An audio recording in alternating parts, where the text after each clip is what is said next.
এই বন্ধু বান্ধৱীসকল, আজি মই বনালোঁ তালৰ পিঠা। এই ভাদ মাহত তালৰ পিঠা খাব লাগে। চাওঁ হওকচোন কেনেদৰেনো বনালোঁ। এয়া প্ৰথমে মই তাল এটাৰ বাকলিখিনি গুচাই ল'লোঁ। লৈ এটা চৰিয়াত এনেদৰে পানী দি তালটো ভিজাই ৰাখিছোঁ। তাতে অলপ এয়া চূণ দিলোঁ, তাৰপিছত অকণমান নিমখো দিলোঁ। 3 ঘণ্টামানৰ কাৰণে ভিজাই থৈ দিম। তাৰপিছত তাৰ পানীখিনি আকৌ মই পেলাই দিম দেই।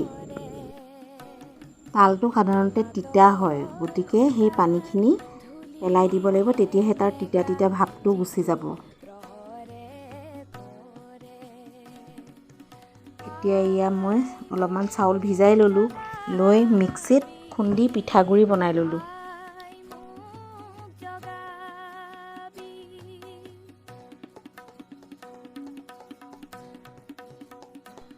এতিয়া তালটো পানীৰ পৰা টুকি এনেদৰে চালনীত পিচি তাৰ ৰস উলিয়াই ল'লোঁ। চাবচোন কেনেকুৱা হয়। সেই ৰসখিনিতেই মই যিমানখিনি পিঠা বনাম সিমানখিনি অনুযায়ী পিঠাগুড়ি দিলোঁ। তাৰপিছত মিঠা যিমানখিনি খাওঁ সেই অনুযায়ী গুড় দিলোঁ। য'ত 1 পিঞ্চ নিমখ দিলোঁ আৰু 1 পিঞ্চ খোৱা চ'ডা দিলোঁ। দি পেষ্ট বনাই এনেদৰে তেলত পিঠা বনালোঁ। চাওকচোন কেনেকুৱা হৈছে, দেখিবলৈ ইমান ধুনীয়া হৈছে, খাবলৈও বহুত ধুনীয়া হৈছে দেই।